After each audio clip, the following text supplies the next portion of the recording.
You're listening to Brainbuster Radio.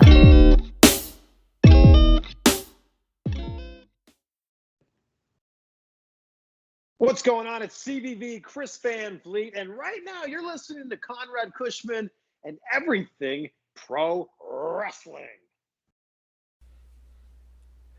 Hey everyone, David Conrad here, owner of the Gorilla Position Wrestle Store. We're an online store headquartered in San Antonio, Texas, bringing you the best and original wrestling shirts, accessories, collectibles, and more. We're glad to be partnering with Brainbuster Radio, and to thank them and to thank you, we're offering 10% off all purchases with the coupon code BRAINBUSTA. That's BRAINBUSTA. You can find us on Facebook, Twitter, and Instagram under @GPWrestleStore, or check out our website, www.gpwrestlestore.com. Remember, when you want the best wrestling experience, you gotta hang out in Gorilla Position. Everything Pro Wrestling, it's your boys from the Everything College Basketball Podcast and Facebook group. I'm Josh Burton, letting you all know that if you like the college game, that there's only one spot to come find all you need to know. Yep, Josh, Peyton, and myself, Tyler. We are the three voices of ECB podcast and Facebook group. Peyton, tell them where they can find us and listen to us at. Well, Tyler, you can find us on Anchor, Spotify, iTunes, Google Podcasts, and all other podcast hosting sites. Also, go join our Facebook group, facebook.com/groups like Everything College Basketball. So if you want everything you need to know about the collegiate game or have a passion for it, there's only one spot that you need to check out on a weekly basis or a daily basis with the Facebook group. That's Everything College Basketball. Now let's get back to Conrad informing you on everything pro wrestling and the workings around it. Brother. Folks, welcome to Everything Pro Wrestling. Everything Pro Wrestling is a show by the fans, for the fans. I am your host, Conrad Cushman, and today we have a very special G1 roundtable for you guys on Brainbuster Radio this Saturday, and we have some tremendous guests on.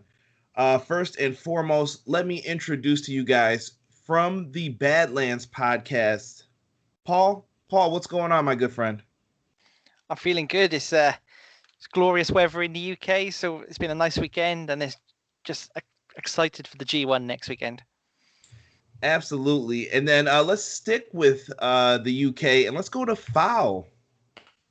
Hello everyone. How you doing? Good Foul. What is already rude. No, hey guys. Yeah, I'm Foul Original. It's a great day today. I had to say, like with Paul, it's been beautiful here in the UK. Just baking, heatwave, #heatwave UK. Good stuff. And let's go to Chris. Chris, how are you, man? I'm good. What's going on, fellas? Chilling. You know, we're ready to talk about this G1. And last but not least, my good friend, Zach. Yo, what's shaking? Zach, Chris, I've been waiting to get you guys on for quite some time. Foul and Paul, we've spoken before on podcasts, but this is my first time working with you two, so I am excited to hear your thoughts on the G1, guys. Let's get to this roundtable, though. This is going to be an exciting G1 Climax tournament. The day that this episode is uploading will be the first day of the tournament in Dallas, Texas. I have the day one A block card up. So on that day, we are going to see Will Ospreay versus Lance Archer. We have Evil versus Bad Luck Fale, Sonata versus Zack Sabre Jr., Kota Ibushi versus Kenta, and Hiroshi Tanahashi versus Okada for the first time in the United States. This looks like a really fun card, guys. Let's just go down the line. And what do you guys think of that day one card and maybe even the disappointment of Jon Moxley not being able to participate because it's in the States and his AEW contract will not allow him to participate? Let's start with Paul first. I think it's a great first day. I think the fans who've gone ahead and got tickets for Dallas are very lucky. They're going to see a great show there. We know Okada and Tanahashi from history are going to have a fantastic match. Ospreay and and Archer have had a terrific match in the past too, and you'll get that fresh feel, that new match between Kenta and Ibushi too. So there's a mix of stuff we've seen before and brand new stuff. I think it's an exciting first night. Foul, same question, brother. It's a hell of a first night, isn't it? Like, just looking at the card, it's amazing. It's like a who's who. If you wanted to put your best foot forward for the first night, you've Kazuchika Okada, Hiroshi Tanahashi, like what you spoke about, John Moxley not being able to be there because of his AEW contract. I'm cool with that. Like, it's a great card either way. I mean, I'm really hyped for Kota Ibushi versus Kenta and really hyped for Okada Tanahashi, but there's just so much there for everyone. I like that. I like that, Foul. Chris, what are you looking forward to with this card? I'm just looking forward to this whole entire thing. I mean, yeah, there's going to be some matches that we've seen before, like Okada and Tanahashi, Archer and Ospreay, and Evil and Bad Luck Fale. But there's also going to be Kota Ibushi versus Kenta, two of the hardest kickers like in the history of Japanese wrestling. Matter of fact, in the history of wrestling, it's gonna be lit regardless. Yeah, John Moxley's not gonna be there because of his AEW contract, but whatever the case may be, it's just gonna be awesome to see the G1 open in the good old US of A. Yeah, it's very different to finally see some New Japan action stateside.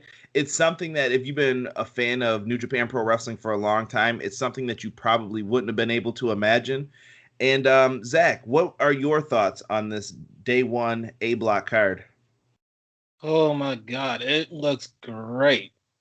The people that are going to this show, they should be counting their blessings that they are witnessing something so great. Especially the chance to witness Okada versus Tanahashi, which has been going on almost 7-8 years on and off. I wish I was there for that one alone. But the thing that got me most excited is Kenta. Kenta is free of WWE's stink. We get to see him at his purest form. And I'm curious to see how he does. Kenta, it'll be very interesting to see how he does. My first exposure to Kenta came from Ring of Honor and Pro Wrestling Noah. Oh, yes. Yes. Yeah. And to see Kenta back in his own kind of element, per se, it's going to make people wonder, did WWE change his style? Did they help him improve his style? So I haven't seen him wrestle since he left WWE, so it's going to be very cool to see what he's going to pull out for this match card. Now, my first official question to everybody for the roundtable is, since you guys have been watching New Japan, what is your, how do I want to put this, anticipation of this G1? Basically, is this the most anticipated G1 Climax tournament that you guys have ever wanted to see? Or are there ones that are better? Why not? Just run that down for me. Let's start with Paul first. Yeah, I think it's the G1 I've anticipated most since I've started watching New Japan, for the reason that it doesn't feel like there's any filler in either of these groups.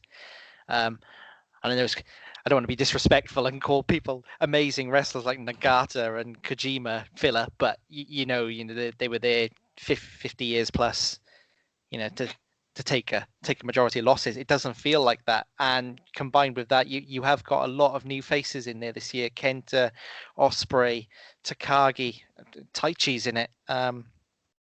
It's going to be... Yeah.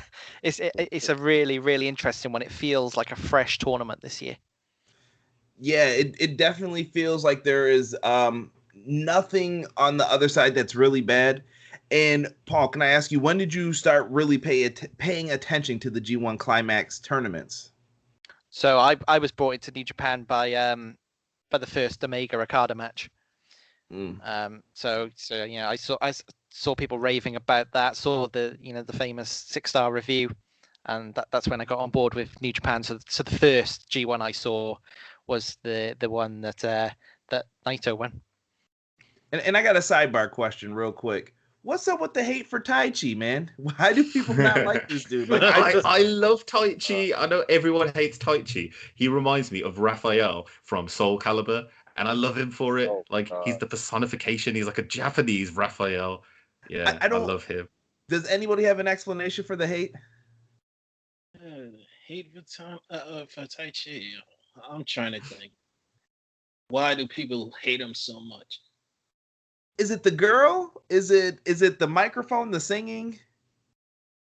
I think part of it is maybe the whole wanna be Phantom of the Opera thing he does. I think that's part of it. But the girl with him, people go crazy for Miho A. They're going crazy for her. So she got nothing to do with that at all. Yeah, I don't know. I don't know what it is for him. Foul, same question though. Basically, like, when did you start watching these G1 tournaments, and is this the most anticipated tournament for you? Well, this is like what I've said on my show several times. Like, I watch New Japan, but I used to watch it kind of piecemeal because of the times that it comes on. It's hard for me to catch it all. So I used to watch bits of New Japan, like Paul was talking about Okada and Omega. I came into New Japan like via the Elite. So this is my first year that I would watch the whole G1 tournament. I'm really anticipating a lot because there's so much star power in it. And to me, it's really relatable. Like last year's G1, I watched part of it, and it was mainly because I was like, oh, what's Kenny doing? And like that's been my thing. I was watching kind of as he did things. I didn't really see a lot of the other matches, but I heard of them afterwards. This year, I'm down for the more like I want to watch everything. New Japan World's been fired up, and I'm ready to go.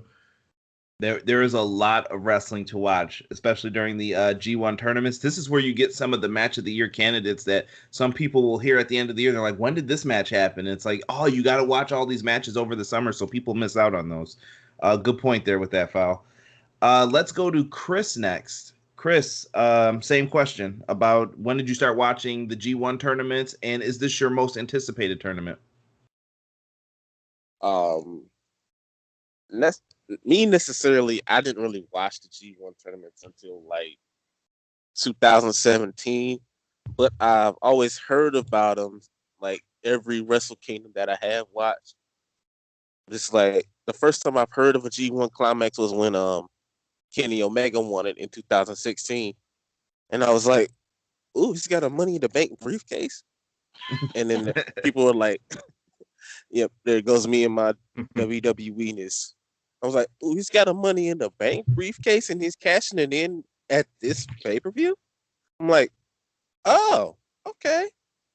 And then Kevin Kelly started to explain it. I'm like, "Oh, so that's what it is. G1 Climax. Okay, this is the tournament. I got it now." And then I wasn't really invested in the G1 Climax until last year, whenever Omega was the champion and B Block was like straight up killing the matches of the year. Yeah, you had some at A Block last year, and it was crazy. I was fully invested in it last year, but this year, oh my god! As soon as people started proclaiming to be in the G1, I was like, yes.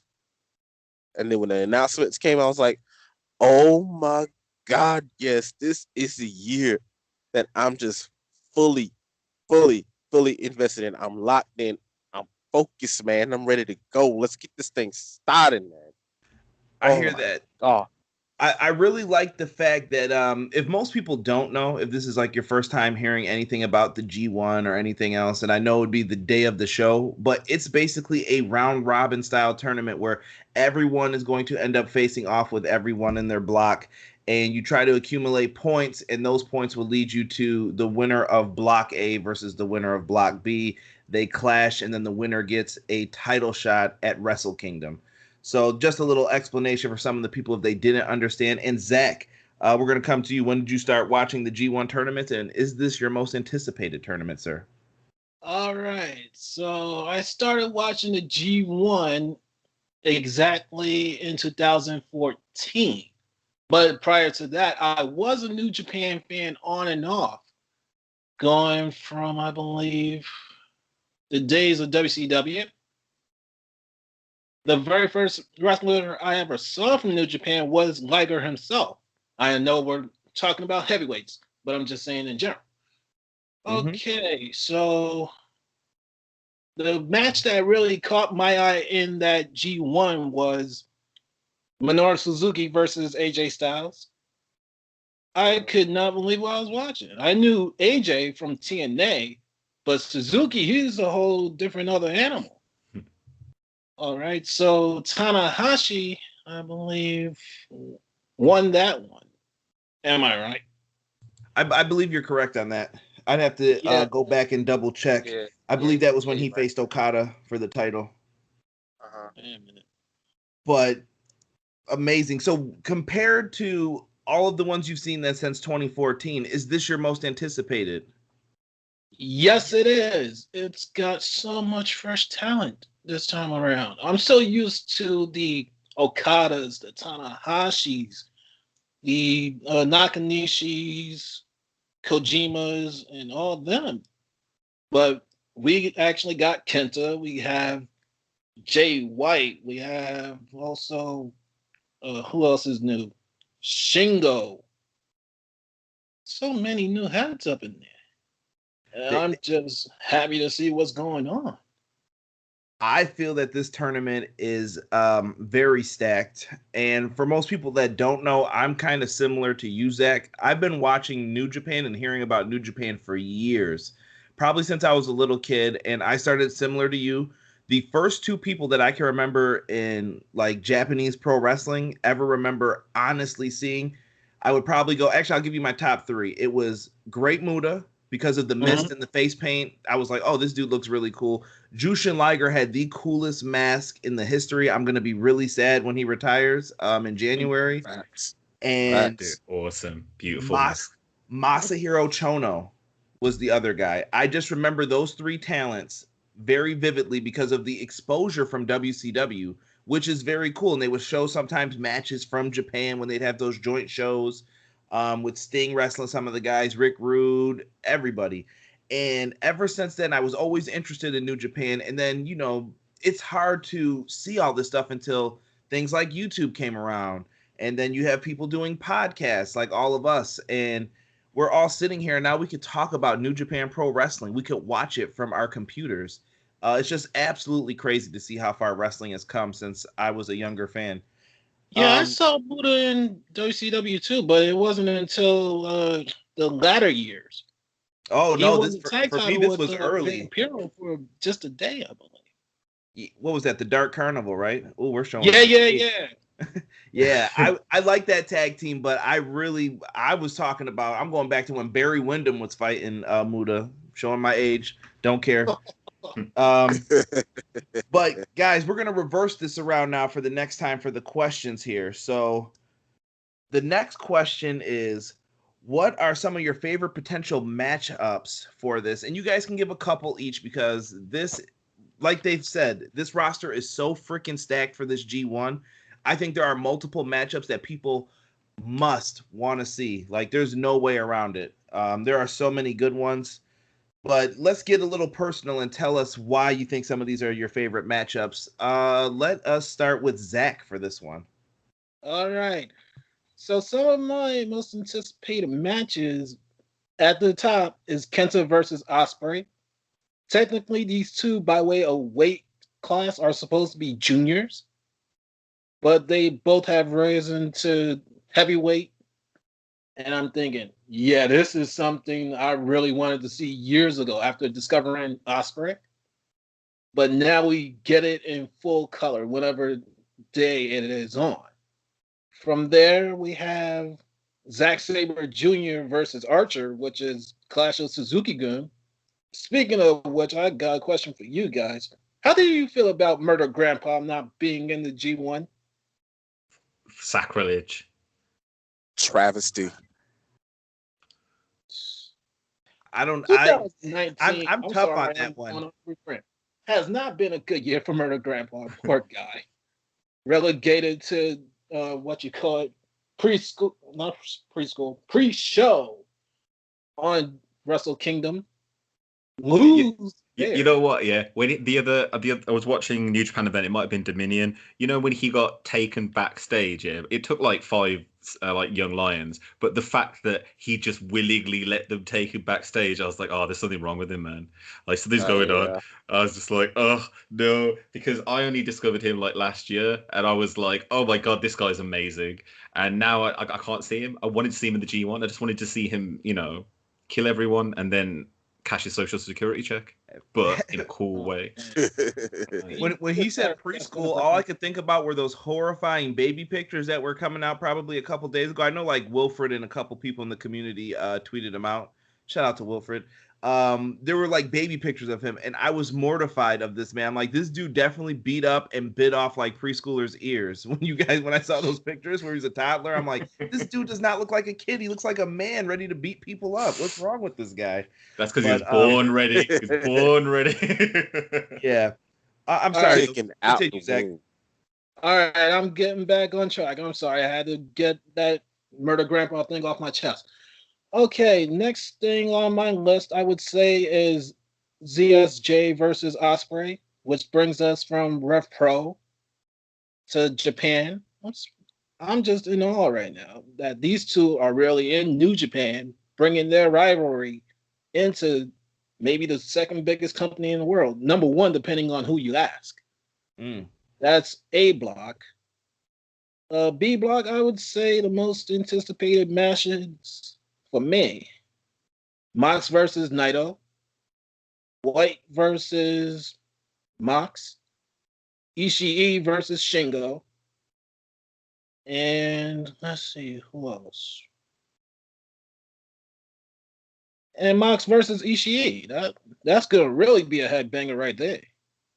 I like it. Those are some excellent choices. Chris, what are some of your matches that you're looking forward to in this? Oh man. I recorded my Mount Rushmore matches that I wanted to see with Mags. And I'm probably gonna pull from one. I'm gonna pull from one of them. Okada versus Kenta. These two guys have never met. Like in the history of pro wrestling, they have never met. And their respective aces of their companies. Okada, of course, 5-time IWGP champion, won the G1 Climax in 2012. Kenta has pretty much just ran the table with Pro Wrestling Noah. He's been their heavyweight champion. He's been the junior heavyweight champion, junior tag champs, heavyweight tag, and tag champ. Yeah, and plus his career in Ring of Honor and unfortunately his career in NXT. I mean, it speaks for itself though. Right? Yeah, exactly. Ospreay. Jesus Christ. Ospreay versus Ibushi it's a rematch for the Never Openweight Championship. Since that match, their careers pretty much have seen better days and skyrocketed at the same time. Ospreay, best of the Super Junior winner. Kota Ibushi, former Intercontinental Champion. I mean, his feud with Naito right now is just, not just Naito. His whole feud with LIJ is really great. Speaking of LIJ, from the B block, Shingo and Ishii. You hard hitting.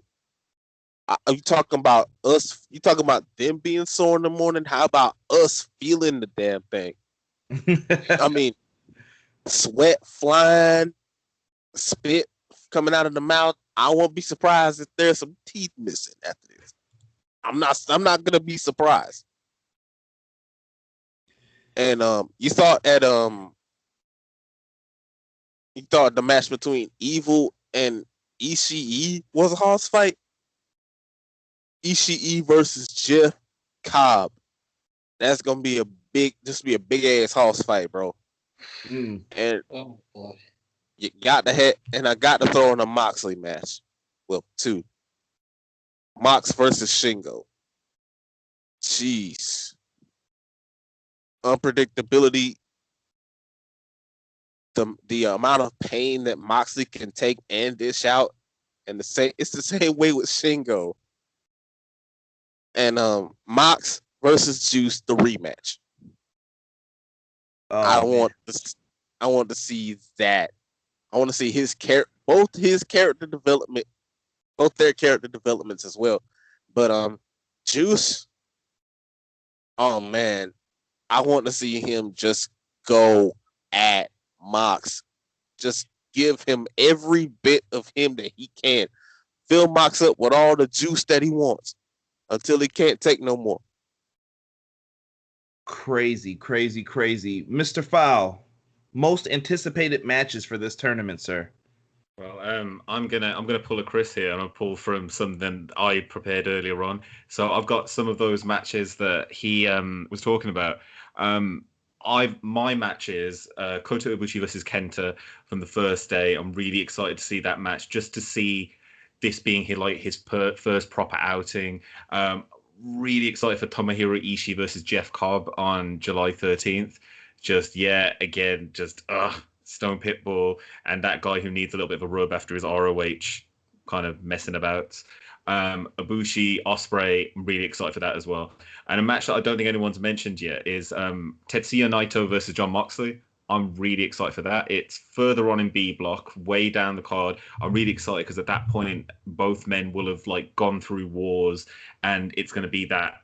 I just want to see Tranquillo versus Anarchy. I just want to see that.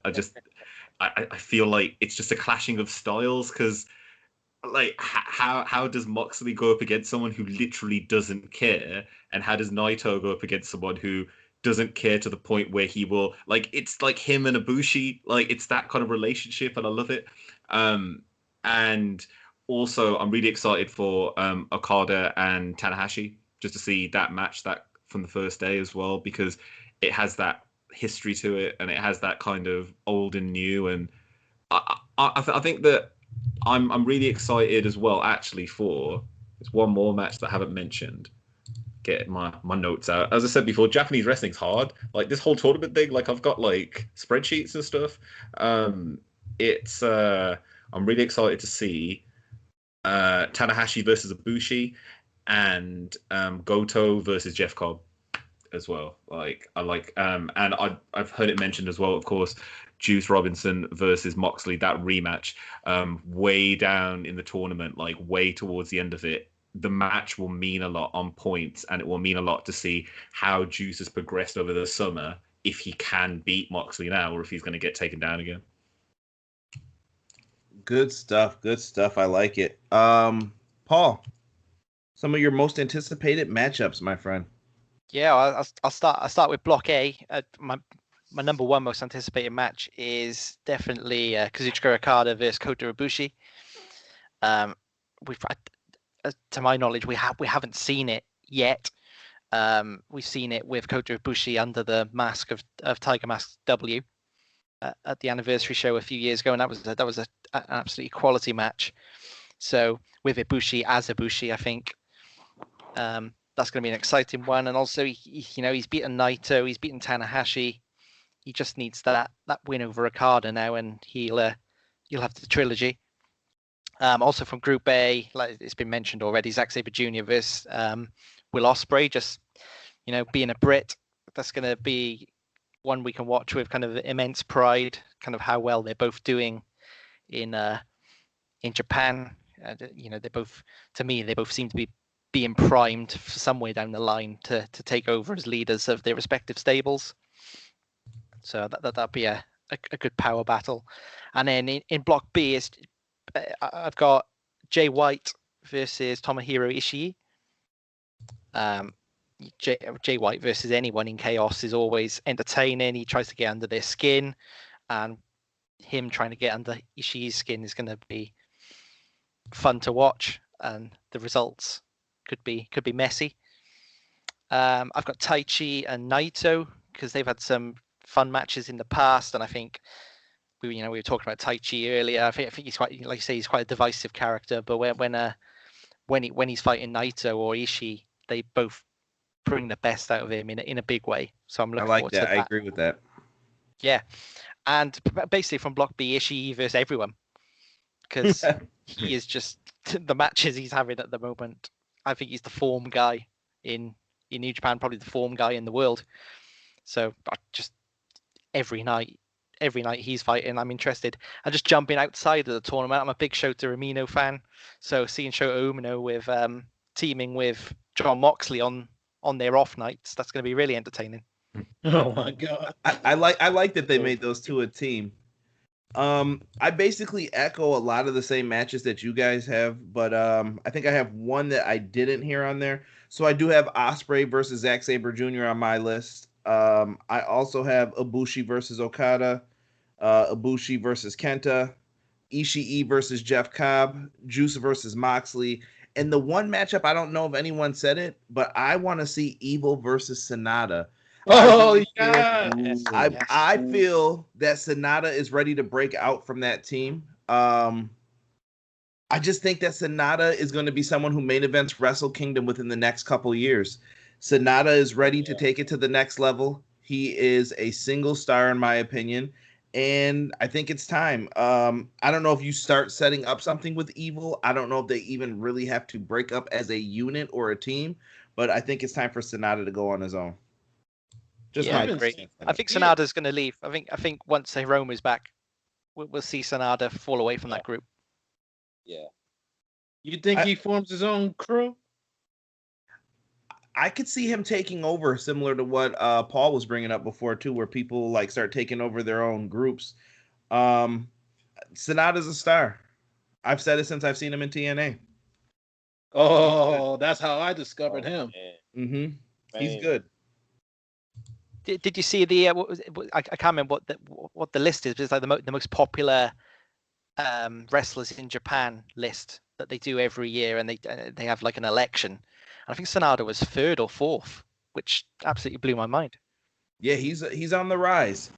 And the crazy part is that people love them and they don't realize that they're heels. Like, it's so weird when I go to like Ring of Honor shows. I'm like, these guys are the bad guys. You guys know that, right? Yeah, but look at Evil. He's so cool, though. I'm like, whatever. I'll let it rock, man. You guys do your own thing. It's like talking about Ric Flair and the Horsemen back in the day. They were complete jerks. Yeah. Oh no, it's just weird to see the contrast though from like Japan to here, and everyone here thinks they're like baby faces. I'm like, they're not the baby faces, guys. They're the heels. Nope. Oh well, whatever. Oh, I hear you.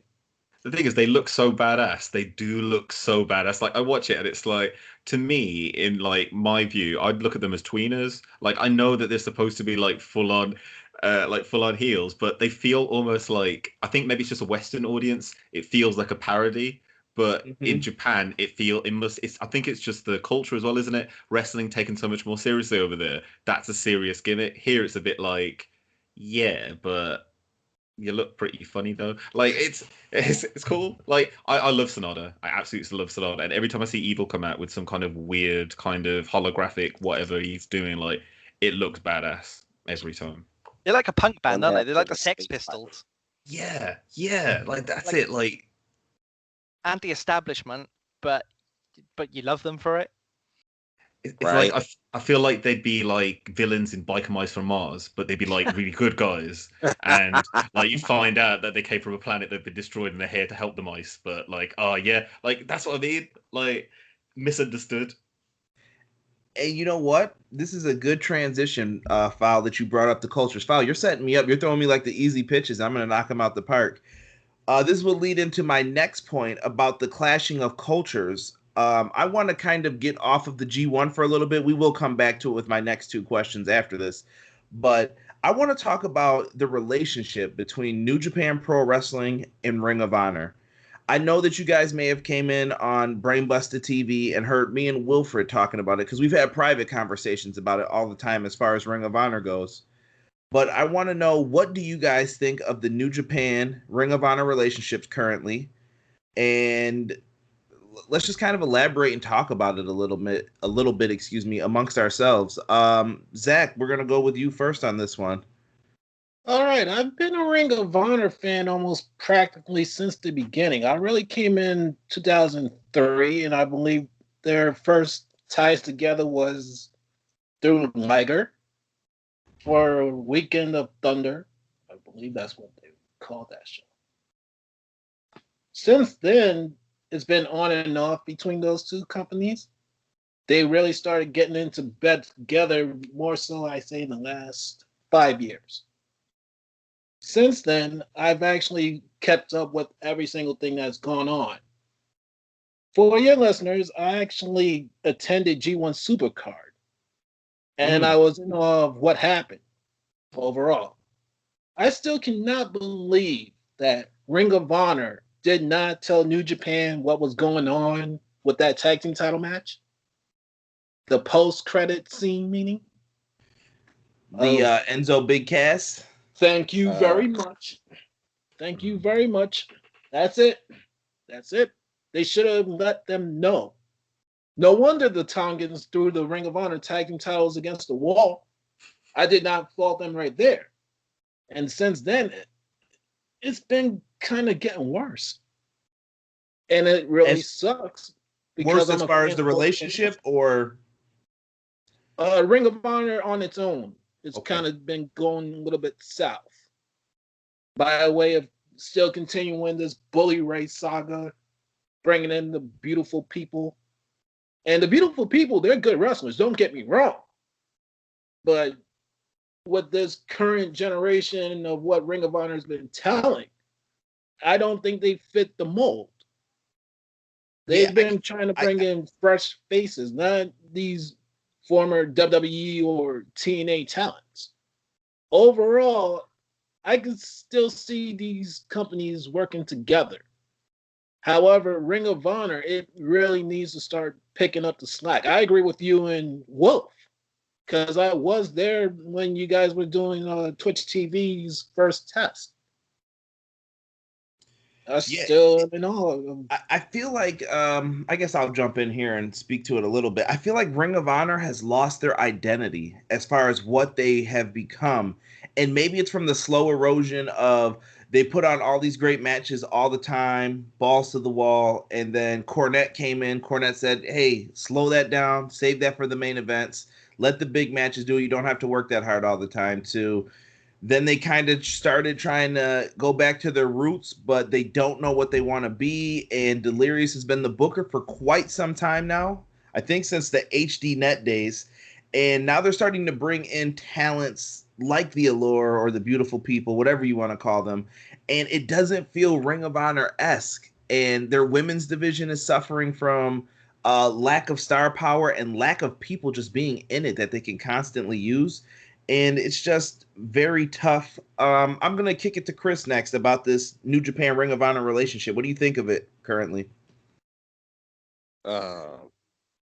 Right now, I'm with you, Conrad, on this one. I think it's suffering right now because you have New Japan guys who are basically outshining your Ring of Honor guys. And the evidence was at G1 Supercard.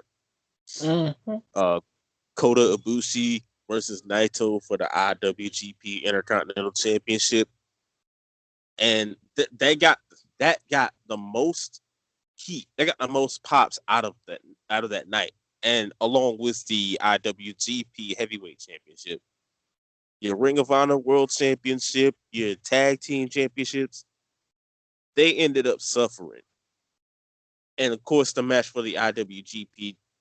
The triple threat match for the Junior Heavyweight Championship with the Ring of Honor guy and Bandito.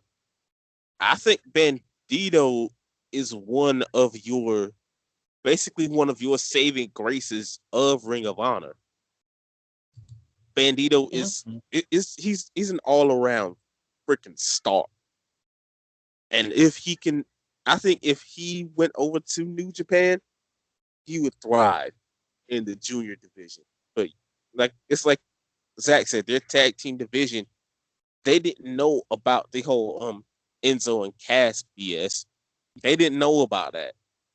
And I couldn't fault Tama Tonga and Tangaloa either. I can't fault them as well. And plus, y'all, that's not. It's not really their fault, but it kind of is.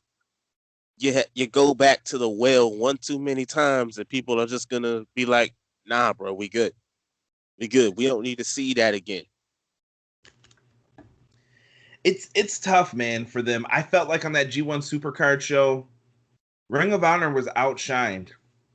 Like when you start asking me what were the best matches on that, I just start thinking of all the New Japan matches, and I'm like, what really did happen? Unless there was a match that was combined, I'm like, what really happened for Ring of Honor that was of note or that was worthy of being talked about or remembered? And it's kind of sad to think about it. I mean, you think of the Battle Royal and maybe the tag title match, and those were the top two matches. It's just sad. I don't know. I feel very weird. And that Best in the World pay-per-view, it was solid. I'm not saying it's bad. I'm not saying Ring of Honor is putting on bad shows. It's solid shows, but something's missing. There's no oomph right now with Ring of Honor. They're just kind of stagnant, and I don't know what it's going to take for them to move forward. Foul, what do you think of the New Japan Ring of Honor relationship as we are looking at it? Well, I mean, my relationship with Ring of Honor is that I kind of, and I've said this before, like in 2001, 2002, 2003 time, I started looking into loads of other kind of wrestling, and it was about 2006 or so, or 2007. It might have been whenever I heard Joe was there, so it might have actually been a bit earlier, but I'd heard of like all these matches that happened and this amazing promotion. And then I remember again being kind of a major WWE fan, lapsed fan for a short time. I came back to wrestling, and I'd heard of these New Japan shows with an ROH collaboration. This would be a few years ago, which were doing massive numbers and they were killing it. What happened at Supercard felt like a betrayal from Ring of Honor, because as everybody says, I think if they'd spoken about it, a real relationship, their working relationship would have been that they informed the other promotion that they're working with that they're going to do something in that match which will be outside the scope of it. And the Tongans are the Tongans. They don't care. So they more than happy to say, like I watched this New Japan show, Southern Showdown, and the Tongans had the ROH belts, but they didn't even really care. It's just a bit of an accessory for them at the moment. They don't seem to want to defend it. They have been given the championship, and it's weird, like, because it's such like an old school thing. They don't want to give up the championship because they probably don't want to have a match in ROH again. And like, whenever I see ROH coverage and stuff, I think, as people are saying, there is no oomph. There is nothing there. Like, I watched the show and I think there are really good matches. Matt Taven, I don't know who he is outside of Ring of Honor, in the sense of every other champion. I know that they're going around doing this. MJF in AEW isn't even a champion. I know everything about MJF. I know when he's having his next match. I don't know when Matt Taven's having his next one. And this recent Best in the World, this debacle with Jeff Cobb, like, why? They don't know how to build stars anymore. And I think that's the problem. And the Allure, I don't think that they're the right fit for New Japan anymore. I think that they were for a long time, but I agree with them stagnating. It's a really interesting time for wrestling right now. Ring of Honor need to adapt and innovate, and they've been by default the third promotion for so long. I think that's been their problem. They've been the third promotion by default. Now they actually have to do something to get back to that point. There's competition for that third position. I'm unsure of what their future is. ROH. To piggyback off of you, Foul, as far as their entire kind of relationship and building, to be fair to Ring of Honor, though, their talent has always been kind of, I don't know what's the word I'm looking for here. They've just kind of been rummaged through. They have lost so many great names that they built up. You mentioned Samoa Joe. AJ Styles was first in Ring of Honor. A lot of people don't think about that too. You had so many talents: CM Punk, Colt Cabana. Ring of Honor's just had everybody. The current Universal Champion, Seth Rollins, was Tyler Black in Ring of Honor. They lost all Daniel these Bryan. guys. Daniel Bryan, Bryan Danielson. And even the talents they brought over, Kenta, that's where we first got exposed to him. These guys all were there, and now Ring of Honor is starting to feel the effects because there's so many promotions vying to be the number 2, the number 3, the number 1. And I think it's really hurting Ring of Honor. And I'm going to go to Paul's point, and then I'm going to follow back up on this because I wrote some good things down, but I want to get stuff from everybody on it kind of real quick. But Paul, what do you think of the New Japan Pro Wrestling Ring of Honor relationship currently? Well, like everyone else, I think it's struggling at the moment. It's a very one-sided relationship at the moment. Just looking at the G1, if that relationship didn't exist, you'd lose Jeff Cobb from the G1. That's the only contribution. Likewise, the best of the Super Juniors, you had Gresham, Skrull, and Bandido. So free contributions, but still by no means. If you lost them, it wouldn't be a catastrophe. I do feel for Ring of Honor a bit. I think the elite exodus has really hurt them. I think a lot of their fan base were elite fans at that time, and that's going to be really difficult to bounce back from because you just can't sign the kind of charisma those guys had. And I also think the thing that's going to make it really difficult for Ring of Honor to bounce back is they were always kind of the kind of cool indie, but that had a tiny bit of mainstream exposure. It did get on TV and people knew about it. In this day and age, every indie you can stream online. So where before they used to accumulate the CM Punks and the Joes and the Bryan Danielsons, and that's where you'd see them all for the first time. Anyone they could possibly sign now, you've seen. So that excitement of watching Ring of Honor for the next new star is not there. So kind of that was their unique selling point, I guess, and they need to find a new one. And at the moment, that they seem to be going down the road of being the next TNA, which is definitely not the unique selling point they want. You bring up some very good points on that, Paul. I wanted to elaborate on something you had mentioned too, but I wanted to say, whoever said, I believe it was Chris, he said something about Bandido earlier, and it makes me wonder, you guys spent all this money. I thought Ring of Honor was turning when they started getting guys like Roosh, Bandido, and maybe that was because Andrade told both of them don't sign to WWE, so they were like, all right, well, we'll take the next best American deal. But I just can't believe how they're using them right now. It feels like Bandido, the guy who I thought they would build up more, is kind of put to the back seat for Roosh, and they seem like, yeah, we're all in on this Roosh guy. That's the one right there.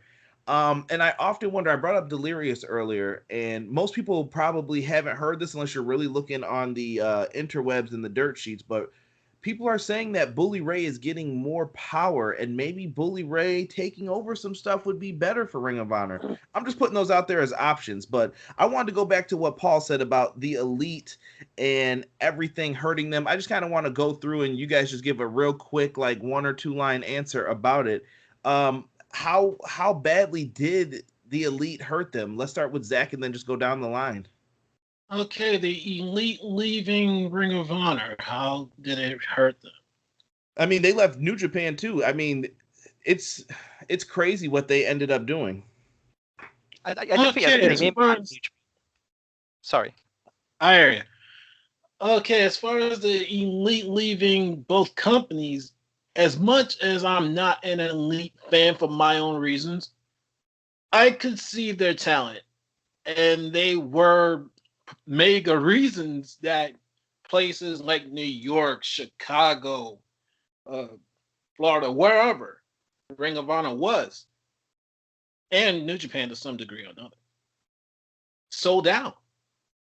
I would be stupid to say that they're not draws. Look at AEW yesterday.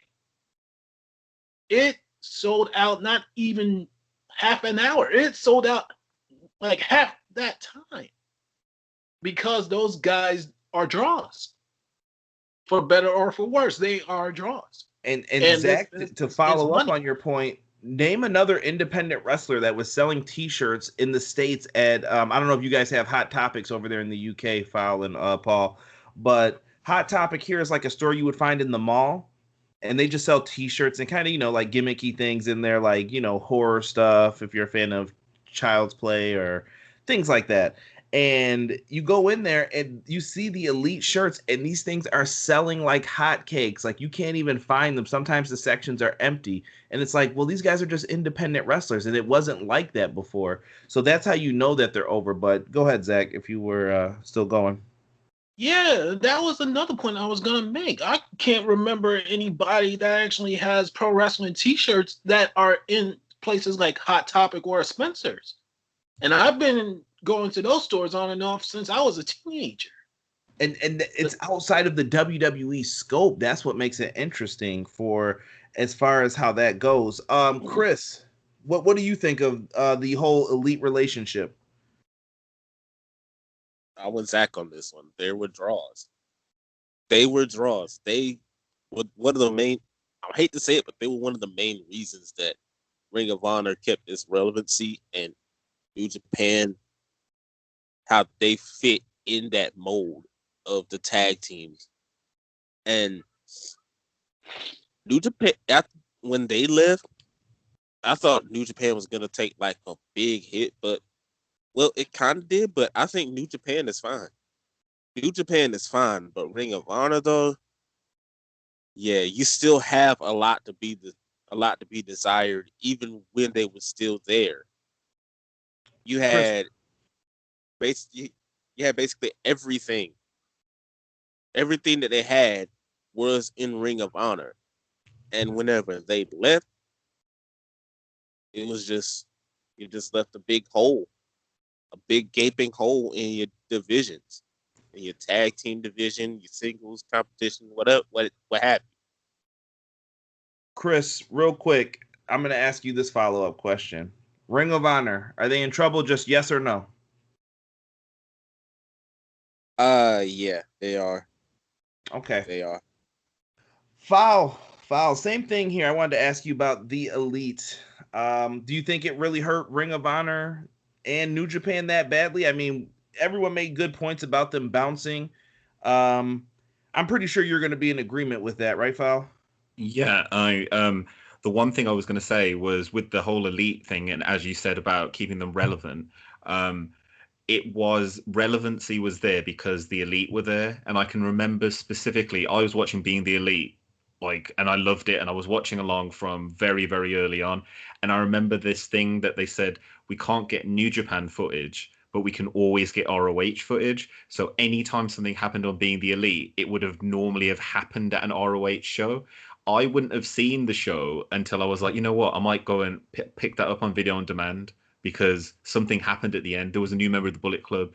Adam Page left when Marty Scurll turned up. It was at an ROH event. I can remember that very, very succinctly. And I was like, oh, ROH is still cool.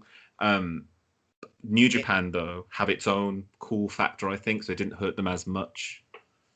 That is a very, very good point, Foul. I didn't think about that. And, even at Ring of Honor, they always had these, really cool kind of heel turns and everything else. And, Paul, I'm going to come back to you with one other, different kind of question since you brought up this whole point. But to me, guys, when I look at it, I feel like the Elite are the modern-day version of the Clique.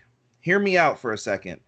When you think of Shawn Michaels, Kevin Nash, Scott Hall, Triple H, X-Pac, The Kid, whatever names you want to call those guys, we know who the Clique are. And the Bullet Club and all these guys, the Elite, they're throwing up the same hand gestures. They're all hanging out. They're a pact of friends that knew that they could take over any company, any industry with their star power.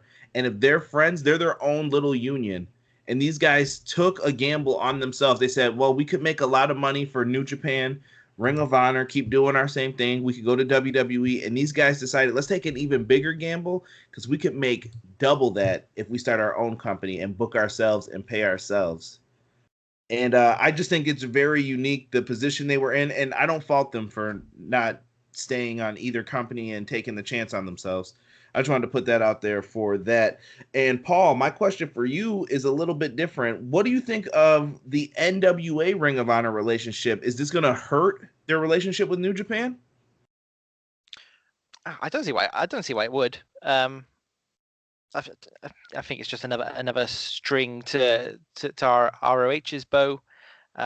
It's quite clever to team up with NWA. I guess it gives that kind of more old school feel to it. And New Japan have got other relationships on the go, haven't they? They've got Rev Pro, they've got CMLL. Yeah. So this one feels like to me kind of like my girlfriend's out of town, and then you just catch them nudged up with like, "Hey NWA, what's going on, bro? You want to put a title match going on?" It's like, what are you guys doing? What is this? Yeah, but I think that's the position they're in, because the girlfriend's going to be out of town a lot more than they used to be, because they now they tour in America more on their own. They're touring Australia. Right. They're coming over here for Royal Quest. So they're not going to be combining with Ring of Honor as much as they used to. That is New Japan. Just go back to the Elite. I think I agree with Zach. They were massive draws, and I think Ring of Honor had become a company built around the Young Bucks. They were the top stars, I think, but by the end of their run there. And I think that's why it's affected Ring of Honor more than it's affected New Japan, because New Japan wasn't built around Kenny Omega. And really, Kenny Omega was the only wrestler that New Japan lost. Cody and the Bucks were part-timers in New Japan. The Bucks never really got massive showings over there. They were always in the tag division. And I don't think Cody added much to New Japan. So to lose those, and it felt naturally right that it was Kenny's time to leave anyway. So I don't think Ring of Honor helped them with that first All In show too. It was kind of like the kiss of death a little bit. You know what I mean? Like, yeah, we'll help you get some New Japan guys on there. We'll do that. We'll let you use our camera equipment. See ya. Like, oh, okay. Call me crazy, but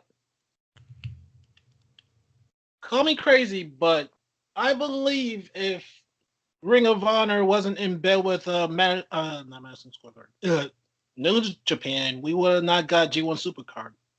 Oh, definitely. I think there's a mutual benefit to this relationship between New Japan and Ring of Honor. I just don't know where it's leading to, where it ends, and I think it honestly leaves a bunch of stuff open. That's a good point to end this segment on, Zach. I agree, though. I don't know. Who knows what's going to happen with it? It's going to be an interesting development over the next couple of years to see what happens with these relationships. But I have can I just add something on that as well? Go just ahead. on the Elite again. I think another way it's holding Ring of Honor back is that I think they're not sure now who's going to jump ship. I think they've got a potentially massive star in Marty Scurll on their hands, but I just don't think they're going to push him to world title level, because next year he's either going to All Elite or he's going to WWE, and I think they'll have one eye on all of their talent, particularly the ones who are friends with the Bucks, and thinking, well, we can't really push this guy because he's going to go to All Elite next year. Same with Flip Gordon too. You got to imagine, right? Yeah. You just saw those pictures too with Marty shaking hands with Paul Heyman. Who we don't know what's going to happen with that. It could get absolutely crazy. As far as my next question goes, guys, we're going to get back onto the G1 stuff here. I want you to save who you think is going to win Wrestle Kingdom, but I want to hear about your potential undercard matches that could be developed for Wrestle Kingdom. What do you want to see in this tournament to maybe where you see the card like, hey, I think these two would have a really good match if you book it at Wrestle Kingdom, and these guys have something here if you book it at Wrestle Kingdom. One or two matches from each of you guys if you have some that you really, really want to see. And for the next two, I'm going to start in the middle and go out. So for this one, let's start with Chris. Wow. A matchup that I really would like to see at Wrestle Kingdom. Well, of course, I have to go with Okada and whoever the G1 champ, wins the G1. Save that one though for me. That's gonna be my next piece. Gotcha. Okay, moving on from that, Liger and Suzuki. Okay. Liger and Suzuki. I have to say it. Liger has to go out with a bang, and Liger. Who else would be Liger's final opponent than Suzuki? As far as my second one, oh man, Osprey Eagles rematch at Super Show, Southern Showdown. This time, Eagles wins the IWGP Junior Heavyweight Championship. That could make things interesting. As far as that goes, I like those two matches though that you picked. Liger and Suzuki definitely fits the bill, and yeah, that would be really dope. I like it. And Robbie Eagles, there was a lot of stuff going down with that. You guys could definitely check out Fowl's YouTube channel. Fowl, one of the only people who had coverage for that event, and he did a tremendous job, I may say. And Thanks. let me go to Zach for his two matches that he'd like to see on the undercard of Wrestle Kingdom. Okay. I actually believe that Ibushi's gonna actually win the G1. Oh, well, so dang it. Save that. Save it. hear me out. I got a reason why. And this is fitting into my undercard. Okay. I don't think New Japan has the guts to actually do title versus title for Wrestle Kingdom. So with that said, my undercard at the top, I would actually have Kenta versus Naito for the Intercontinental title. Because we all know that Naito, he does not care about that belt at all. All he wants is the heavyweight. Someone like a Kenta would represent the IWGP proudly as a champion. That's why I choose those two. And plus, they are known to be balls to the wall when it comes to fights, especially Kenta. So that's one match. Another match I would say on my undercard is Ospreay versus Hiromu Takahashi if he returns. Ooh. That is something that people have been waiting for a long, long time. And what way to reintroduce Hiromu than give him the biggest stage of them all? Yeah, I feel like Takahashi's got to go Dragon Lee first, man. He's got to get that revenge a little bit, that revenge W back. But I like it, man. And I miss seeing Daryl too, man. You know, it's been too long. It's been too long.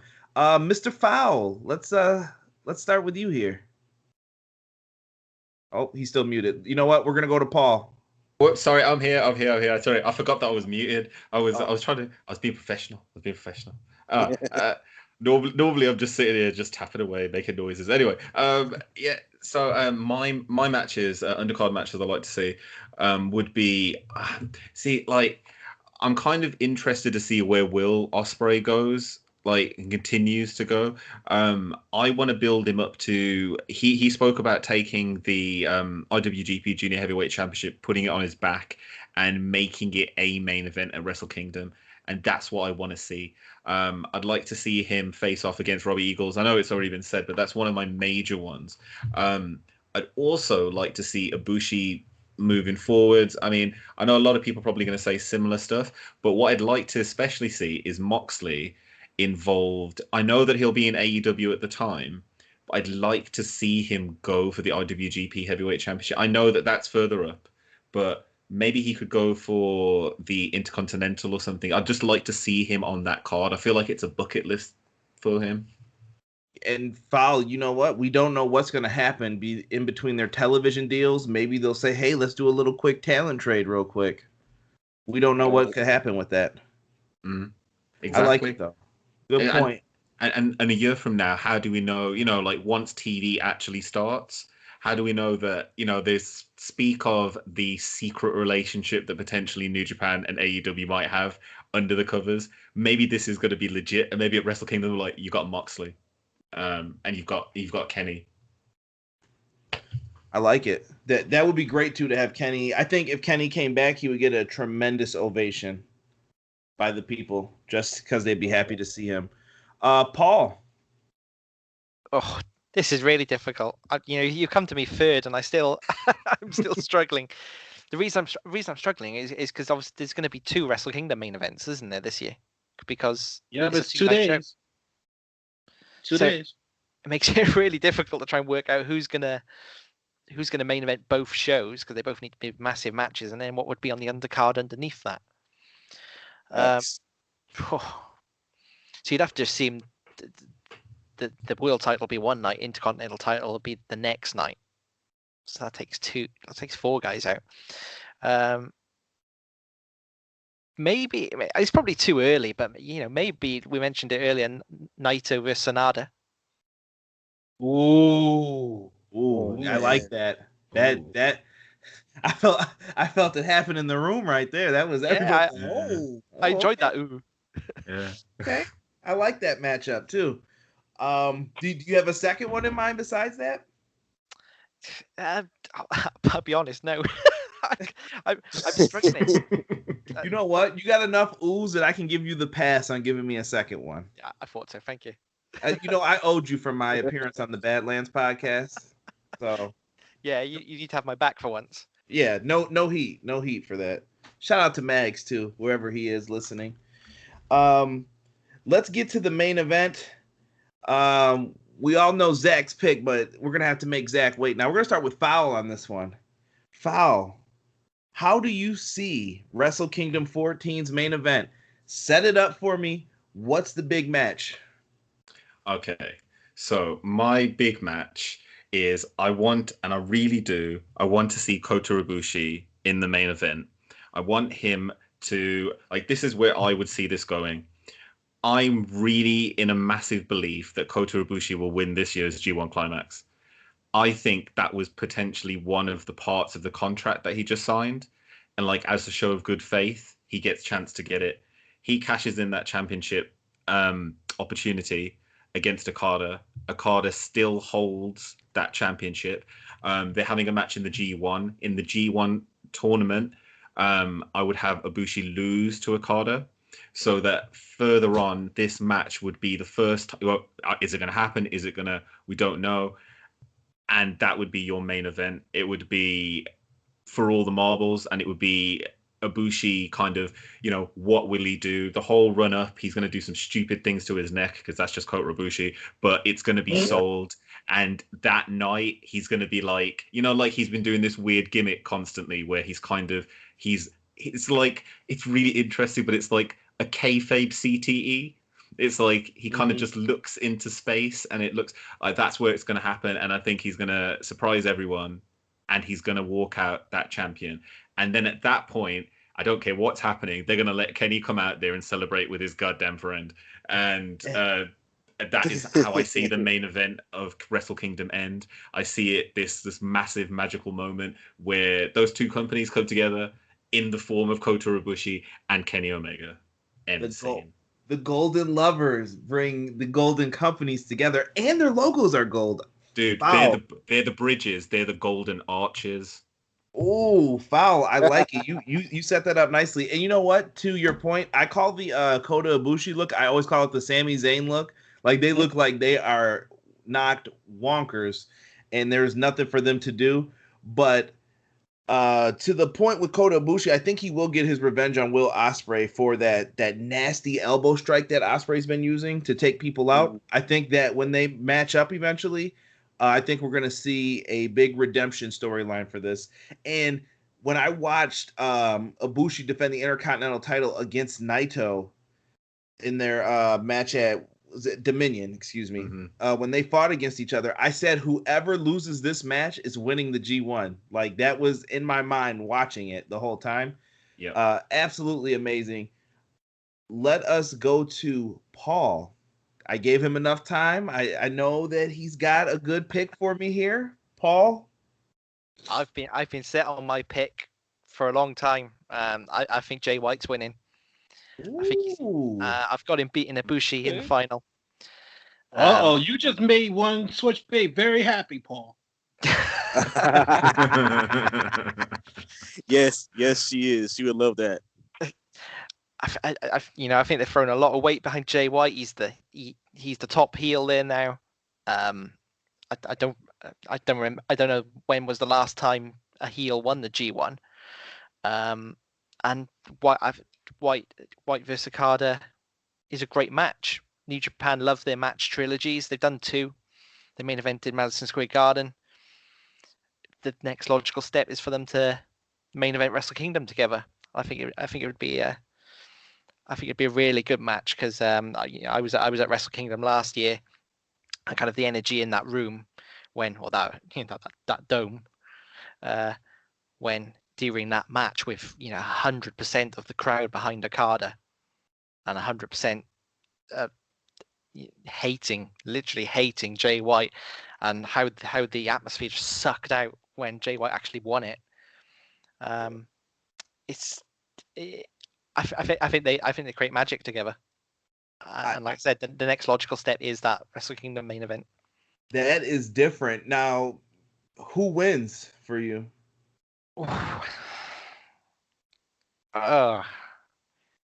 Does Jay White become a 2-time IWGP heavyweight champion? I think he might do. Yeah. Because the story seemed like before it was that these guys couldn't beat Jay White, but then they eventually let it happen. So now that's kind of out. But Jay White is an interesting pick. I think you're the first person, besides reading it on Twitter, that I've heard say that.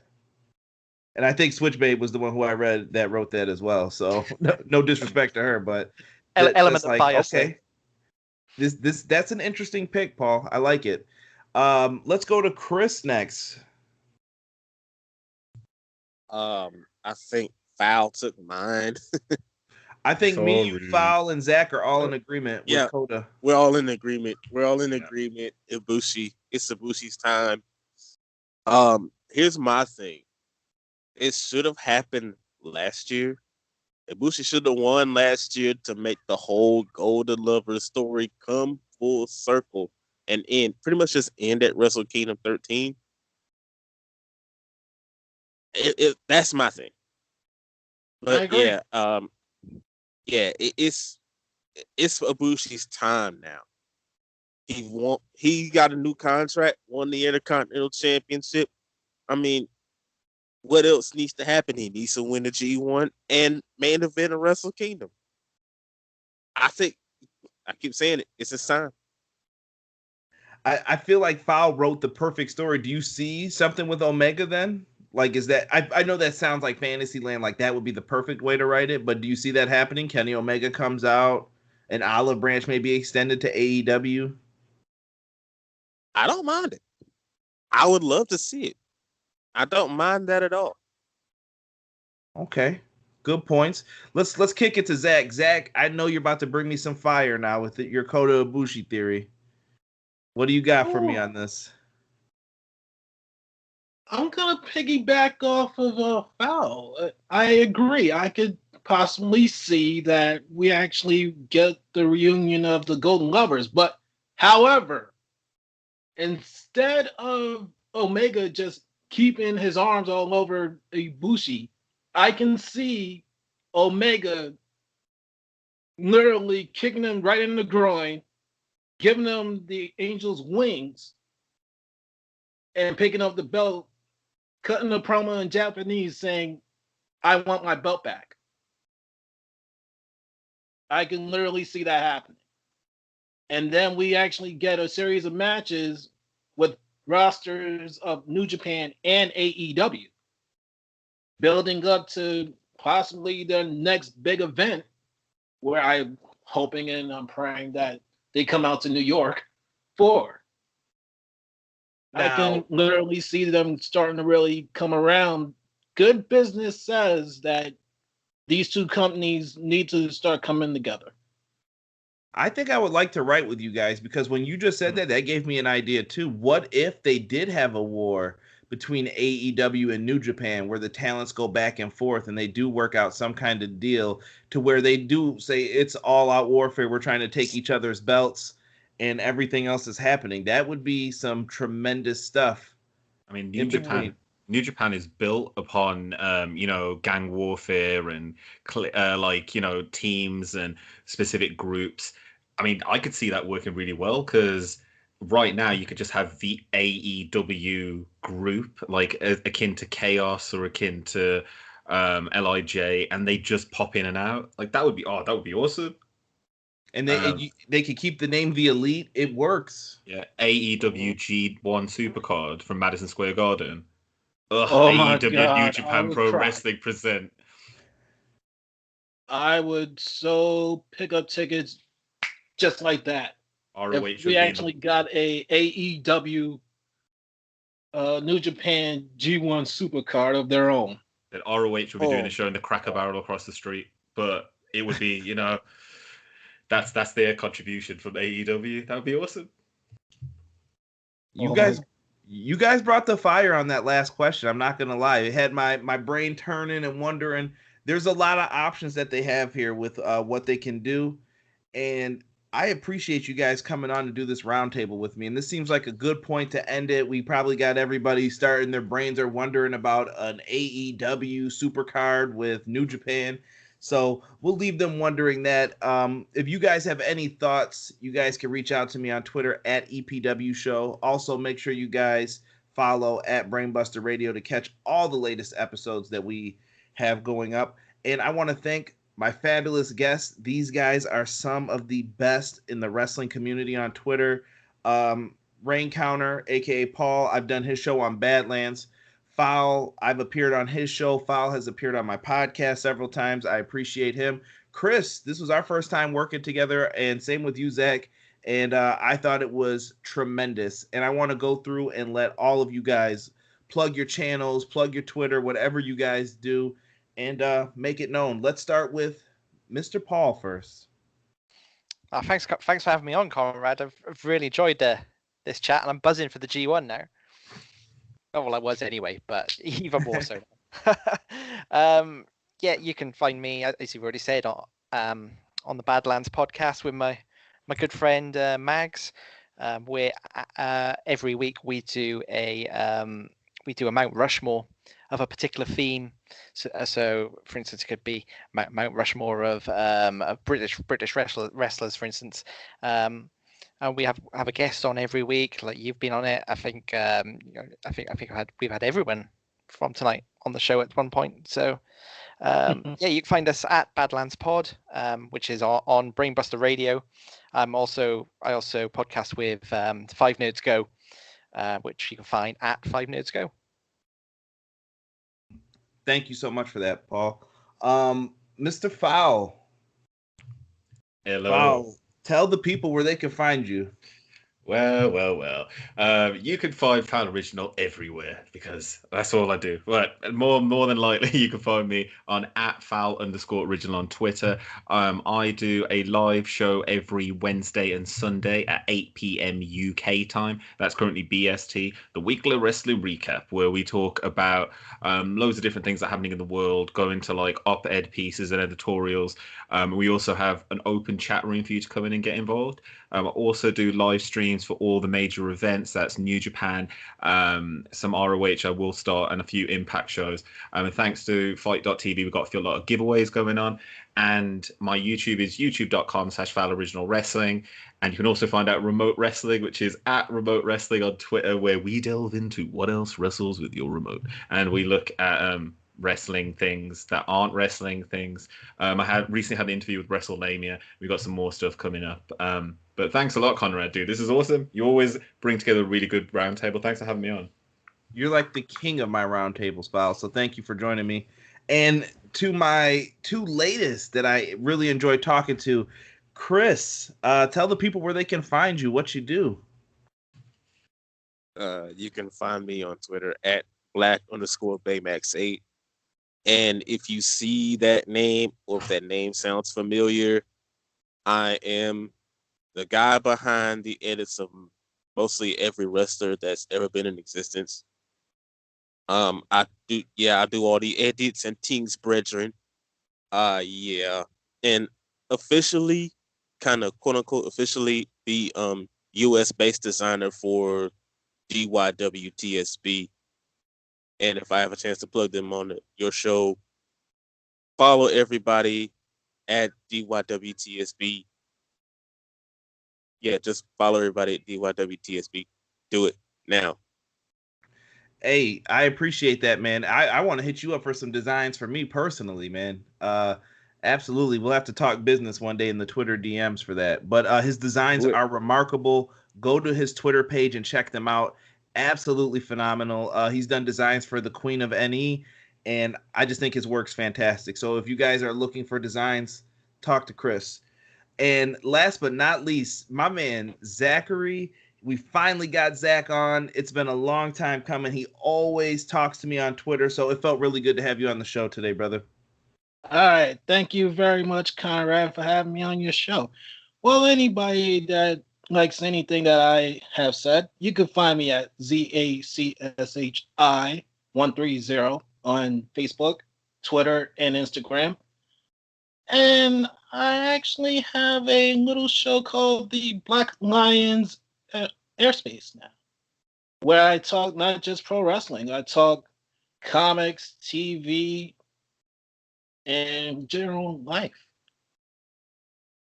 And I really need to talk to Chris because now I really need a new design myself.